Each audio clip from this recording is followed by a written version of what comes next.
Folks, welcome back to the Jimmy O Show for our first installment of the Player of the Week episodes. As you may recall from last year, after each Wave win, we get together with some of our Fear the Wave Players of the Week and kind of talk through some of the highlights of the last week's victory. Before we get going, please be sure to check out our website, FTWcollective.com, to see how you can get involved helping these guys. One thing you can certainly do, we had a good response to our Pledge Per campaign. That was pledge where you get to pledge on a secure site, provide your credit card and pledge a certain amount, whatever your choice, per win, per sack, per turnover, and per touchdown. And then we get those funds at the end of the week. We had a good turnout first week. Had a lot of pledge triggers occur, but we want to get more involvement in that. And finally, we want to highlight our charity partner week, Son of the Saint. We go to them all the time, but it's such a good partner for our guys, and our guys have done a ton of work with them. And it's one of their favorites, so it's one of ours, and we continue to promote that charity.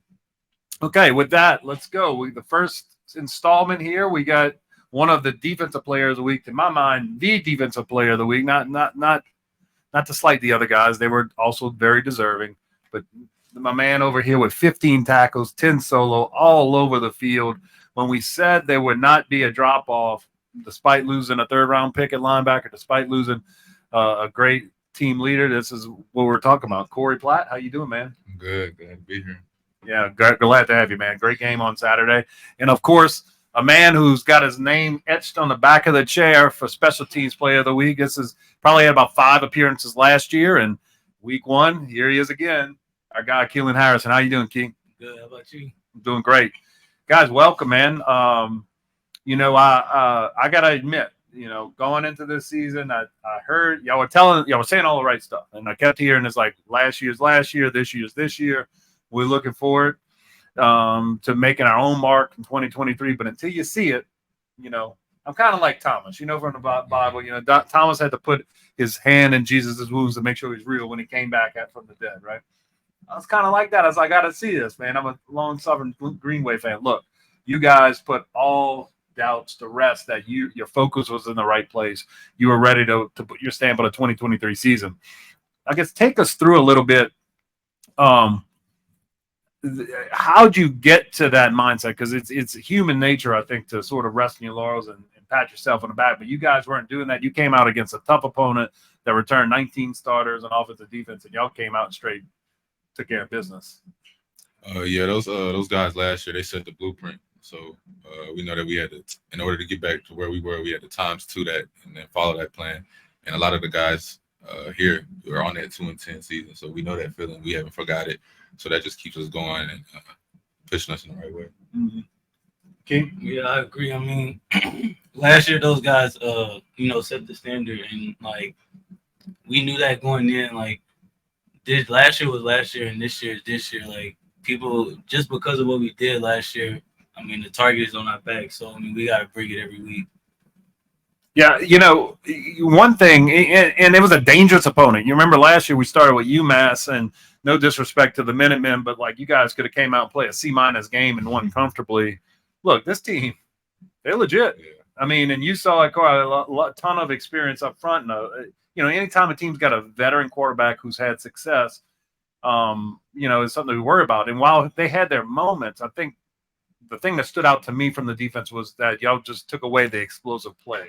Was that a point of emphasis that you guys was just a look? They might get theirs here and there, but let's not give up the big one. Let's get that, make the tackle when it's available, and limit the big play. Most definitely.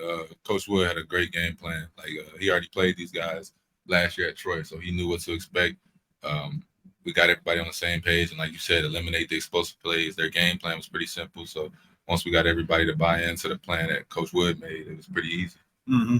Yeah, and a big key on the defensive side too, Corey, was create turnovers. We got some pressure up front, but got a couple interceptions. Anytime you pick off a guy, three-year starter, whatever Bradley is, I think we picked him off 3 times.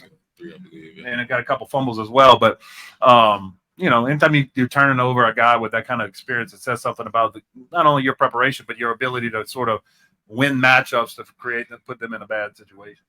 So most definitely. Now, Kiland, again, same. It's kind of same story, different part of the game. But on special teams, this is a team all conference returner coming back. Again, lots of experience coming back. They're a dangerous team in the return game.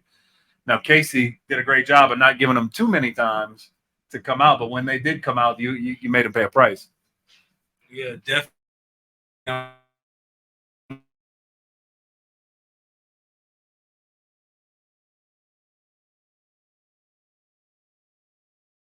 Punting the ball, or returning the punts or returning kicks. So just keeping that energy, keeping that effort out there on the field at all times. That's just what I try to bring. Yeah. Now, look, you're a very humble guy, and so I don't want to do this to you, but I'm gonna, because that's just what we do here. We got a lot of speed. We got a lot of team speed, and we saw that their highly rated secondary could not run with our outside guys on offense, but I suspect you may still be the fastest guy on the team. Is that true, or did somebody overtake you at this point? Oh, that's definitely true. Still Mr. Harrison from Mississippi. All right. Well, guys, just as we look forward, we're now in Ole Miss game week.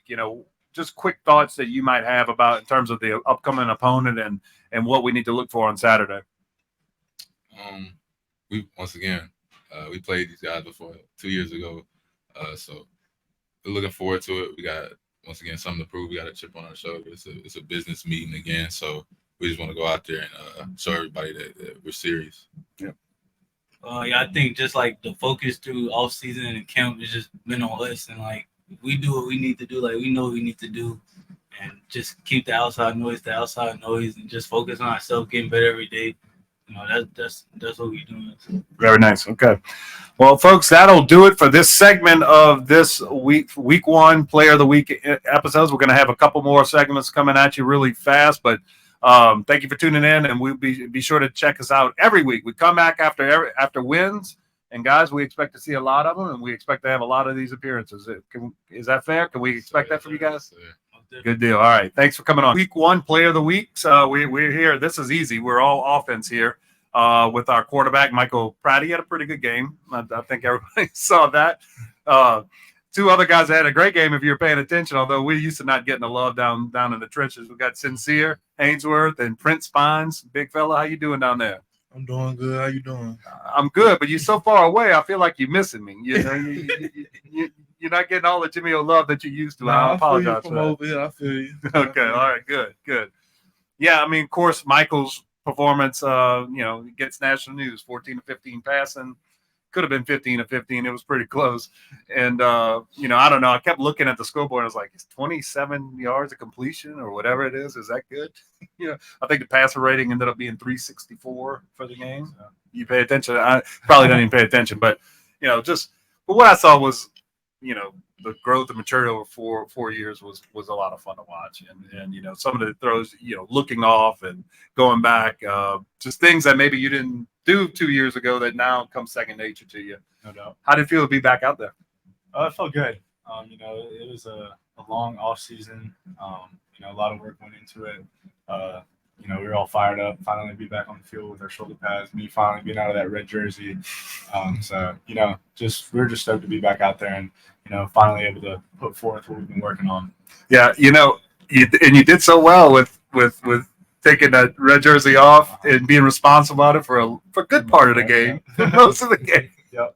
You did a good job, man. But a lot of sliding in there. Looked good. Your former baseball pass came to bear. But Michael, I'll get back to you, but let me talk to the big fellas up there, man. We talked about it, Sincere. We talked about it last week about they had real assignment sound guys up there in terms of gap integrity and so forth in the run game. I think we saw it out of them. It was a battle. It was a battle in the run game to be able to create space and then give room to our backs to run. Did you feel like sort of as the game went on, you started exerting our will a little bit more on the running in the run game? Oh, for sure. I think definitely towards the end of the game, the fourth quarter, we definitely wore them out.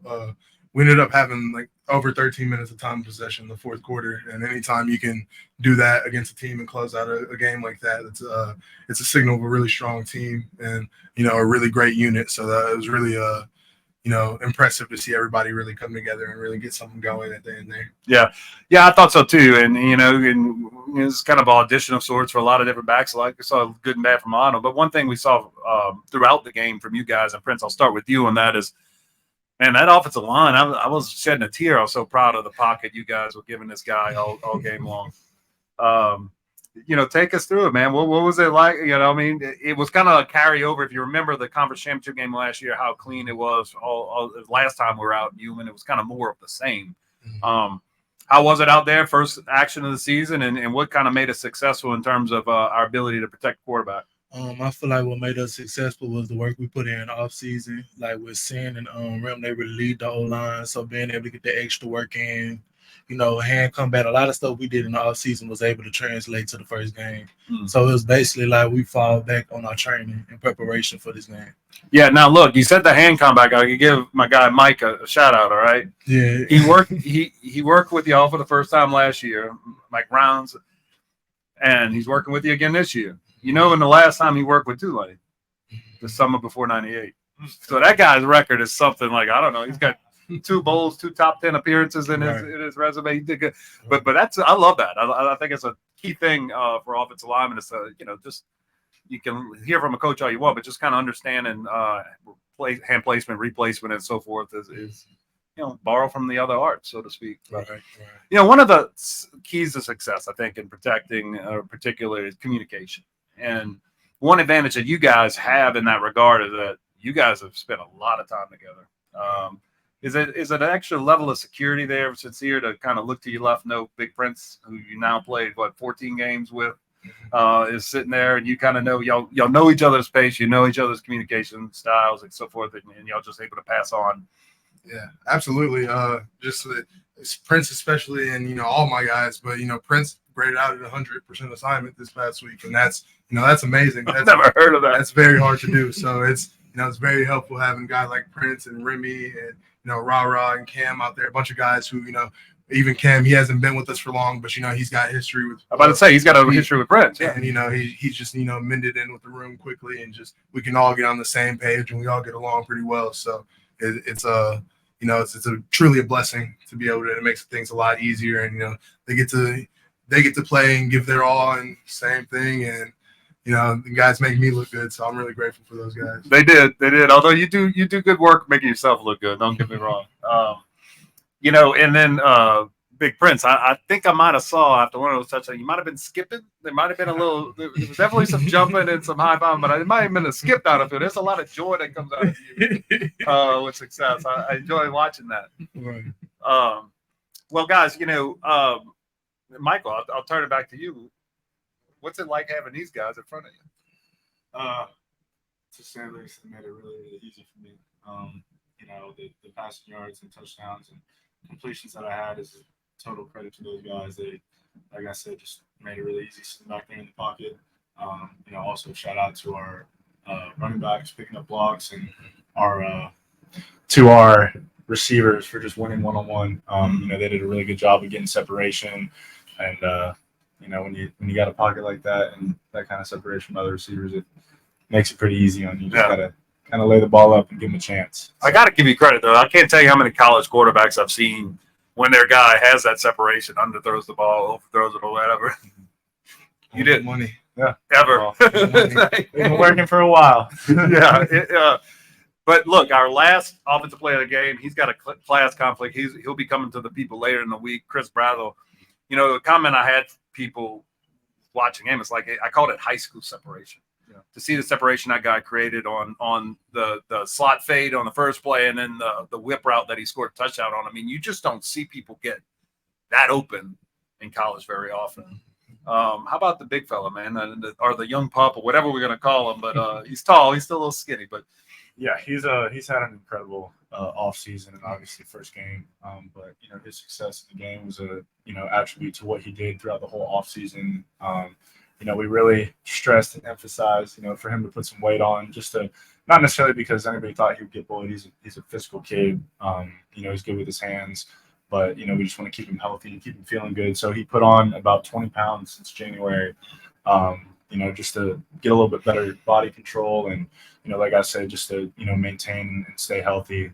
But he's worked his butt off the whole offseason. He's a guy that I've been telling a lot of people about that they need to watch out for because he can jump, he can catch. He's got great ball skills. He's got big hands. He runs really crisp routes. He can win one-on-one. So just like you guys saw out there when he's one-on-one, getting that kind of separation, especially at 6'4", with that frame. It's an easy target for me. Makes your life a lot easier. Can't get enough of that. Makes your life almost as easy as these guys. No doubt. And then, of course, our guy, we got a shirt on, Jaquan. We can't, one of the show's favorites. We can't let him go unmentioned in the 2-touchdown game either. But, okay, turning ahead, just really briefly looking at Ole Miss. The one thing that jumped out to me, I mean, yeah, SEC team and all that other stuff. But then I saw not giving away state secrets, but just there too deep up front. There's a senior next to every single name other than one as a backup 3-tech who's a junior. But veteran squad. I mean, not all at Ole Miss necessarily. A lot of them are transfers, but veteran squad. What are y'all seeing on tape in terms of what they bring to the table, the challenges they bring for Saturday?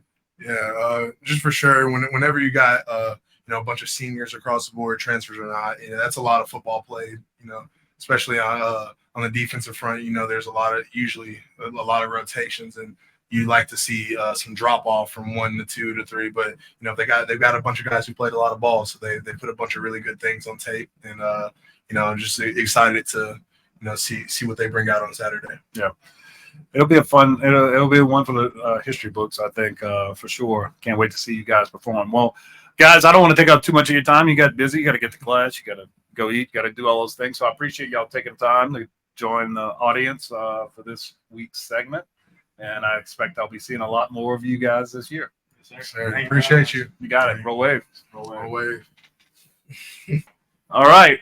And finally, we are here with our last segment of the week for Week 1 Player of the Week show here. And, of course, faces and names that Greenway fans are intimately familiar with at this point. We got Valentino Ambrosio, our place kicker extraordinaire, and Casey Glover, kickoff specialist and punter. How you doing, guys? Doing good. Doing well. How you doing? I'm doing great, man. Look, we just finished the segment. The offensive guys, they make everything exciting. The hard thing about your job is like when you're doing it well, you make things very unexciting. Yeah. But it was perfectly that all week. I mean, Casey, I think they got one return and it looked intentional. We kind of went with a sky kick thing to try to get the coverage unit down there. But generally speaking, you put all the kicks out of the end zone and, only at the punt once. Yeah. Yeah, one punt. And look, when you're punting once a game, that's a good thing. We're doing good things, right? Exactly. Hopefully. That's right. And then Val, of course, you capped off 3 scoring drives of field goals, made all the extra points, of course. Yes, sir. And, you didn't leave much room for doubt. I think they all pretty much went over the middle support bar. You didn't really play too much with the uprights on Saturday. Yeah. Just try, obviously that's the goal. Try to put it as straight as I can. So. Yeah. So, guys, y'all have been part of a very interesting ride. I know, Val, you just got here last year, and your record now at Tulane is what, 13-2, yeah, right? 13-2. Casey, now yours is not as I don't know my record. Yeah, you were been a couple of years. You've been here longer, right? Just I guess take our fans through, because I mean you both have great accuracy, great distance, etc., in your respective crafts. But to what you attribute your success? Yeah, I mean, to start, like Hudak, I mean, he's one of the best in the nation. So really, everything I do, except for kickoff, everything he does makes me better. Mm-hmm. And then our coverage teams we have some real good guys that run down for me. I mean, we got fast guys, they play fast. We talk about playing fast is if you run a 4.540, run a 4.540 on kickoff. So we got a lot of guys that play fast, play physical, and they make my job easier.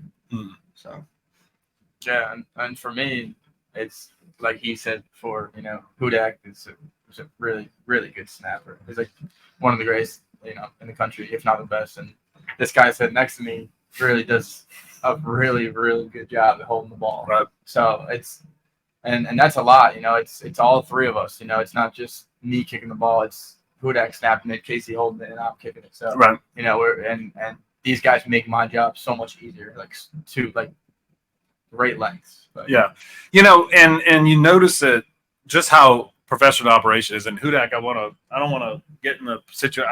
This is wood. This is wood right here. I haven't seen a guy make a bad snap Yeah, knock on wood. in 4 years. So that's wood.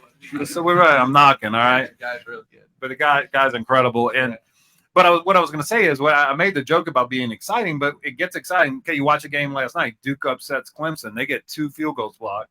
And if you watch it, I'm a novice when it comes to special teams, not like you guys, but like to me, I could see how slow the operation appeared. Like it just edge guys are blocking kicks. Usually, how long is this operation taking? And it was almost visible, like to just a fan of football watching it is like, yeah, freshman kicker. And I mean, no disrespect to that guy, but like it just took longer. Right. It took longer than it takes you guys to get the snap, hold, kick out, and the result there were 2 blocked kicks by you're Clemson. You shouldn't be getting kicks blocked by anyone, let alone Duke. But that was a huge part of the game.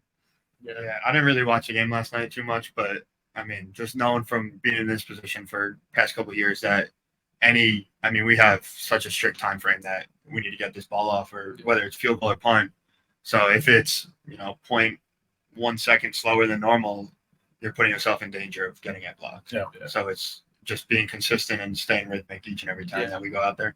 Yeah, being rhythmic is a really big thing. Especially like you say, the freshman kicker probably might have been his first field goal ever. So maybe was just kind of froze up and freaked out. But when you do this thing for a long time, you kind of just get into a little bit of a rhythm and you're smooth and it's really it. Yeah. I mean, in your rhythm and smooth, I gotta say, man, I'll go back to that cotton bowl. Like all it was an extra point, but I was like, this is too late, man. Somehow this extra point's gonna be blocked or a bad snap. Something's gonna happen, and you want to feel that way, but I really didn't have that feeling because I got you've instilled so much confidence in me as a fan who's been through it, and it just and you can just feel it when you guys are on the field that good things are gonna happen.